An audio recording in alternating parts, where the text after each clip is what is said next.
It was meant to be a triumphant moment, a display of unity, legacy, and enduring leadership.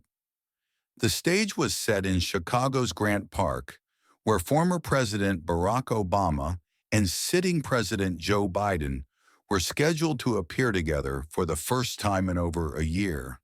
The event, billed as the Democratic Unity Summit, was designed to galvanize voters ahead of a high-stakes midterm election. The optics were perfect at first. American flags fluttered behind polished teleprompters. The crowd roared as Obama took the stage first, radiating his usual charisma. He flashed his signature smile, waved to supporters, and delivered a speech that was both inspirational and subtly pointed. But behind the curtain, things were far from perfect. Whispers had already emerged in Washington. The two men had grown distant, their once close alliance now shadowed by disagreements about messaging, campaign strategy, and Biden's perceived electability. Rumors of disagreements over staffing, messaging fatigue, and foreign policy concerns had been circling D.C. circles for months. As Biden emerged from backstage, applause erupted, but watchful eyes could sense something was off. His smile was taut, his wave half-hearted. For those paying close attention, his body language wasn't greeting an old friend. Obama turned to greet him with a handshake and lean-in hug, but Biden appeared to hesitate. Cameras flashed. The moment passed quickly, but not to those who knew political theater. The speeches were routine. Words about unity, democracy, the stakes of the upcoming election. But when Biden finished his address and turned to hand the mic back to Obama, the tension broke into something visible. Obama leaned in. Biden whispered something. Obama's eyes narrowed. He muttered back. The exchange was brief. No one could hear what was said, but millions would later watch it in slow motion, analyzing every twitch, every eyebrow, every tightening jaw. Then came the real explosion, not on stage but online. Just 3 hours after the event, a viral tweet appeared. Breaking, lip readers confirm Obama told Biden, "You need to stop embarrassing yourself on stage." Biden replied, "At least I still run this country." Biden vs. Obama. Whether the lip reading was real, partial, or doctored didn't matter. The footage was everywhere. News anchors, commentators, and influencers dissected the frames like it was the Zapruder film. The headline had changed. What was supposed to be a moment of unity had become a clash of titans.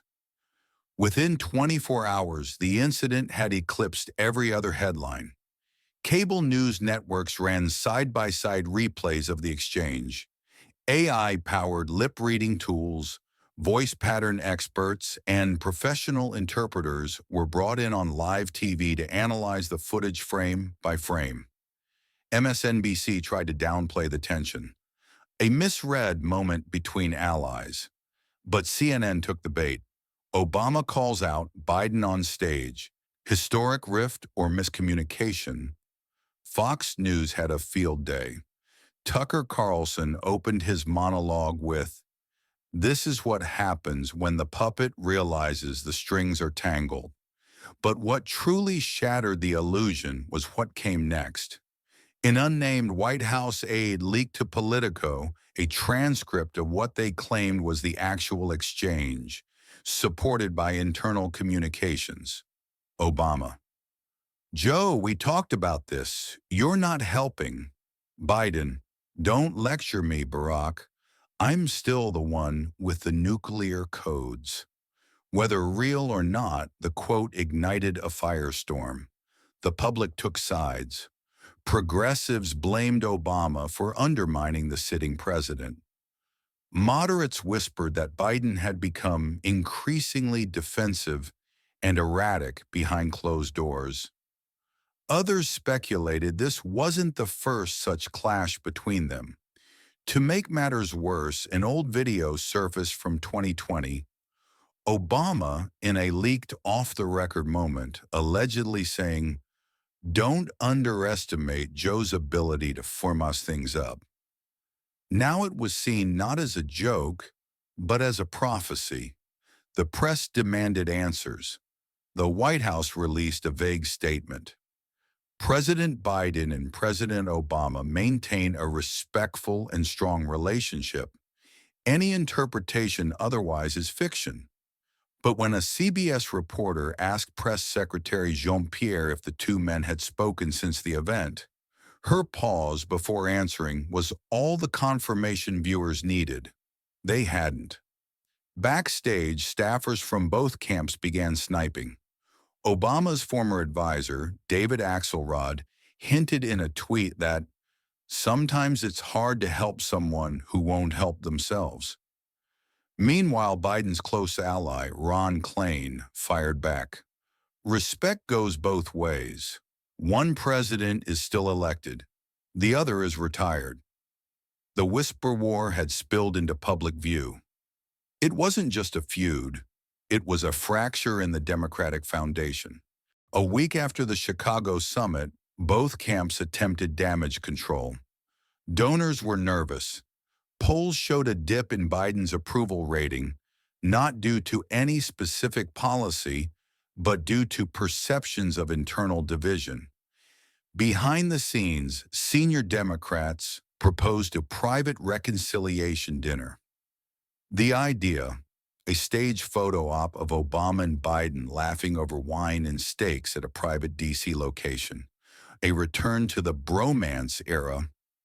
Biden reluctantly agreed. Obama hesitated.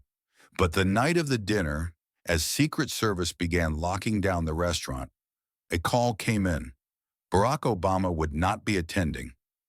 No excuse, no substitution, no comment. The dinner was called off. Insiders whispered that Obama had lost confidence in Biden's leadership, and more damningly, his electability. The former president, known for his discipline, had gone silent. That silence spoke louder than any words. Then came the leak that shattered everything. An audio recording, crackly, clearly taken on a phone, surfaced on Reddit and was quickly picked up by The Intercept. The voice was unmistakably Obama's. Talking to a group of inner circle donors, he said, "We're at a turning point. Joe's stubbornness is not strength, it's decline, and if we don't act now, we hand this country to chaos." Boom. The White House issued no statement. Biden was informed of the leak while en route to a veterans event. Eyewitnesses say he went completely silent for the rest of the ride. Later that evening, during his speech, Biden stumbled while reading the teleprompter, paused mid-sentence, and ad-libbed. Sometimes you trust someone for years, and suddenly, you don't know if they ever really had your back. No names were mentioned, but everyone knew. The fracture had become a rupture, and America was watching. By the morning after the leaked Obama audio, the Democratic Party was in freefall. CNN's Kyron read, "Obama to donors, Biden in decline." The Republican machine seized the opportunity. Super PACs began running ads, splicing together Biden's speech stumbles, Obama's leaked critique, and ominous music. One ad ended with the slogan, "If his closest ally gave up, why haven't you?" The pressure inside the DNC was volcanic. Senior donors began pulling meetings. Strategic advisors quietly floated a nuclear option, convinced Biden to step aside before the convention. Meanwhile, Biden's inner circle closed ranks. Jill Biden, according to staffers, was furious, saying behind closed doors, "He gave Barack his chance. Now they want to throw him away like he's the problem? Number not without a fight." In a private meeting with campaign staff, Biden finally broke his silence. "I don't care what Barack said. I'm still standing. They said I wouldn't beat Trump last time. They were wrong then, and they're wrong now." But others weren't convinced. Even long loyal aides began whispering about a plan B. Then, in a stunning leak to The Atlantic, a Democratic strategist shared an internal memo from Obama's post-presidency foundation. The subject line? Candidate Viability, 2024 Scenario, Emergency Pivot. It included polling data on hypothetical replacements, and listed at the top, Michelle Obama. The memo was real. Obama's team claimed it was an academic exercise, but no one believed that. This wasn't just a disagreement anymore. It was a political coup in slow motion. The final straw came during a NATO leadership summit in Berlin. Both Biden and Obama were invited. Obama was scheduled to deliver a keynote speech on global democratic resilience. Biden, of course, was there in his official role as President of the United States. But the organizers made a fateful mistake. The backstage holding room for both men overlapped by 15 minutes. Cameras weren't allowed, but that didn't stop leaks from insiders. A junior logistics aide later confessed to recording audio through their smartwatch. What the recording allegedly revealed stunned Washington. As Obama entered, Biden, already seated, stood. Biden: "So, you're shopping for my replacement now?" Obama: Pause. "I'm shopping for a win, Joe." Biden: "I gave you 8 years of loyalty. This is how it ends?" Obama: "This isn't personal. It's the country." Biden, voice rising: "Don't you dare talk to me about the country. I'm the one carrying its weight while you cash checks and give speeches." A moment of silence.